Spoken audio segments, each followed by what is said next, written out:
Hello, everyone. Nice to see you out there today. I just wanted to do a little intro for this particular read aloud because it's so important to me. It's about a gentleman named Fred Rogers. And when I was growing up, he had a TV show called Mr. Rogers' Neighborhood. And it was my absolute 100% favorite show when I was a little kid. And I mean little, like, 3, 4, 5, 6. When I would watch Mr. Rogers, I just felt like his voice and the way he spoke to me, or at least I kind of thought he was speaking directly to me, just was such a nice experience. I used to watch it every day and watch him go through his routine, and he would visit people in his neighborhood that would show us things like, you know, he would talk to a police officer, or he brought the Wicked Witch of the West from The Wizard of Oz on one day to show us that she was like a real person. She wasn't really a witch with her costume and things like that. And I don't know, it was just always a very nice experience for me. I felt his voice to be really calming and reassuring, and it was just a really great part of my day. And a couple of years ago, I went to Pittsburgh, which is where Mr. Rogers is from. And I got some little things from there. This is my little Mr. Rogers Funko Pop I keep here on my desk. Also on my book bag, I have a Mr. Rogers. Oh, and now you guys really, if you've never seen Mr. Rogers' Neighborhood as a TV show, I bet you are aware of one of his creations. See this little guy he's holding? I'm going to get a little close for you. That's Daniel Tiger. And I bet a lot of you are familiar with Daniel Tiger because there's an animated show, Daniel Tiger. Well, that was one of Mr. Rogers' original puppets, Daniel Tiger. He used to tell a lot of stories with puppets in the land of make-believe, and I know you guys probably know what that is. But Daniel Tiger was just a puppet that Mr. Rogers wore on his hand at some point. Now, you guys are, familiar with that world, but I really would like maybe for you to get to know who Fred Rogers or Mr. Rogers was. You can go onto YouTube and lots of different places and find recordings of his TV show. And if you're a little guy, I would like, or a little girl, I'd like for you to go and give it a try and check it out and let me know what you think. So I'm going to get started with my book, You Are My Friend, and it's the story of Mr. Rogers from when he was a little kid until he got the idea and then executed his TV show. So I hope you'll sit back and relax with me for a few minutes. Maybe grab yourself a snack and enjoy the book with me. Have a great day.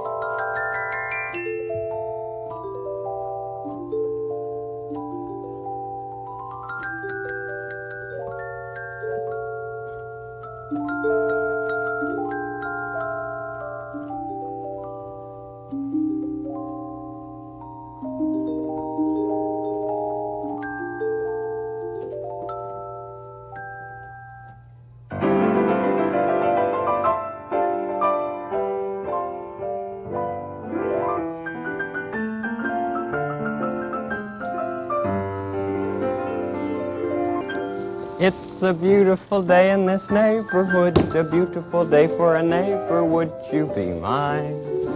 Could you be mine? It's a neighborly day in this beauty wood, a neighborly day for a beauty. Would you be mine? Could you be mine? I have always wanted to have a neighbor just like you.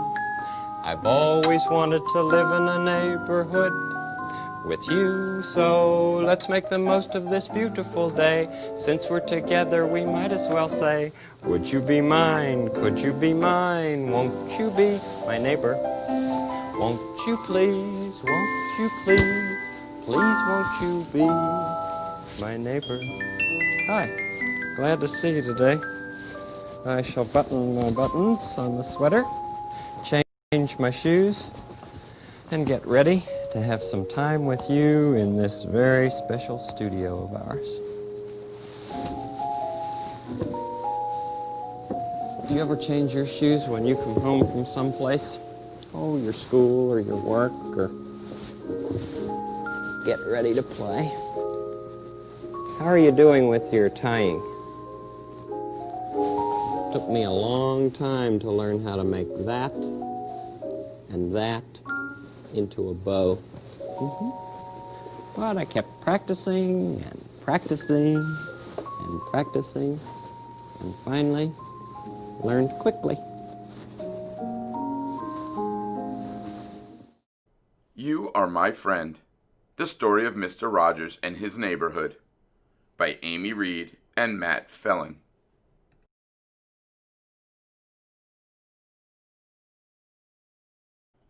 In the springtime, when everything was growing in green, Freddie Rogers had to stay inside. Flowers made him sniffle. Plants made him sneeze. Freddie had allergies. Freddie had other illnesses too. He spent many days in bed. Sometimes he had to stay inside for weeks at a time. Being sick made it hard to make friends. Often, when Freddie felt sad or mad, lonely or scared, he kept his feelings inside, but he wanted someone to know how he felt. Freddie found that he could talk about his feelings with puppets. He gathered them around him on his bed. That way, it seemed as though he was with a whole group of friends. When Freddie went to school, sometimes he was bullied. Neighborhood boys yelled mean words at him as they chased him down the street.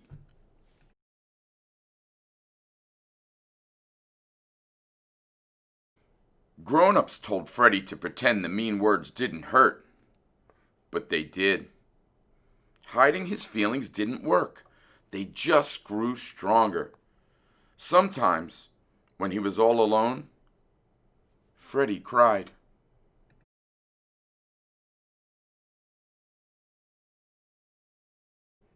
Freddie found it difficult to speak out about his feelings, but he learned he could express them on the piano. If he was angry, he played loud, low notes that sounded like thunder. He played high, sweet notes for happiness. Freddie felt better after he shared his feelings through his music. Freddie's mother gave him a way to deal with his worried feelings. She told him to look for people who were helping. Freddie began to look for helpers right in his own neighborhood. He liked to visit Mama Belle Frampton. She welcomed him and showed him how to make toast sticks all by himself. Freddie liked the good feeling of learning something new from his neighbor. Fred's grandfather McFeely was an important friend. Fred loved to visit his grandparents' farm with its big stone wall.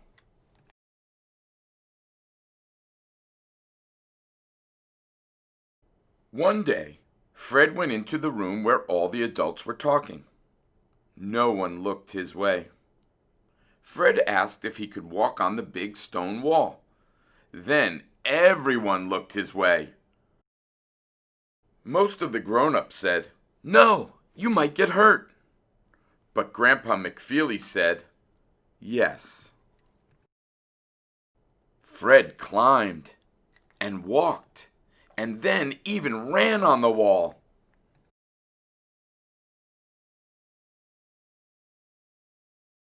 When at last Fred came back inside, he had a skinned knee. But he was happy. His grandpa told Fred that he liked him just the way he was. He said Fred was special and that, just by being himself, Fred made the day special too. Fred let those words sink deep inside him. As he thought about them, he felt braver.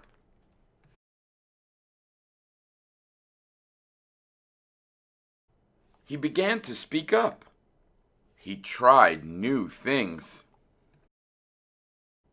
He reached out and made friends, even with people who weren't like him. One day, when Fred was grown up, he saw a television program. People were throwing pies in each other's faces. Fred did not like the pie throwing, but he thought television could be wonderful. What if, instead of showing people fighting, TV could show people helping one another? Right then, Fred decided that was what he wanted to do.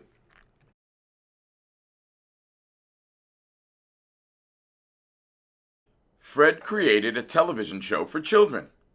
He remembered all of the people who had helped him as he was growing up. He thought of his neighbor, Mama Belle Frampton, who was always glad to see him. He wanted to share that good feeling with children everywhere. Fred wrote a happy, welcoming song to sing at the beginning of each show. He called his program Mr. Rogers' Neighborhood, and he called the people who watched it his neighbors.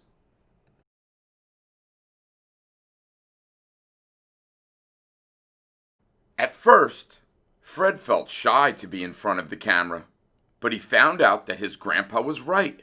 Just by being himself, Fred made his show special. Fred told stories with puppets. He played music that he wrote. He invited helpers to show what they liked to do or explain how things worked. Fred took his television camera to visit a farmer who had milk cows. He asked a friend to show how people dig with big machines. Another helper played the cello, and another shared how to cook. Fred explained to his neighbors that feelings were important. You could talk about them, or you could show your feelings in other ways. If you were mad, you can pound clay or run fast. If you were sad, you could sing a song soft and low. If you were happy, you could dance. Fred helped people learn to like themselves. He helped them to be good neighbors. Fred never forgot how his grandpa made him feel. Over and over, he would look right into the camera and pass along the important words that changed his life. You've made this day a special day by just your being you. There's no person in the whole world like you, and I like you just the way you are.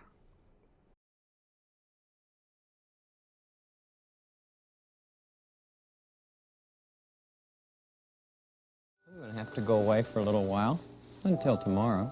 I'm going to go back to work now. But we'll be able to visit together tomorrow.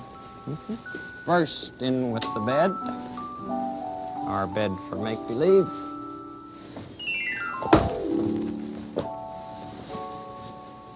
Some people sleep in beds like this all the time. Take good care of it. Yes, sir. I'm going to be thinking about you until I come back. Tomorrow. We'll start the day tomorrow with a song. Or 2, 1, 2. Tomorrow. We'll start the day tomorrow with a smile for you. Till then, I hope you're feeling happy. Till then, I hope your day is snappy. Tomorrow, it soon will be tomorrow and be our day. We will say a very happy tomorrow to you. See you then. Bye.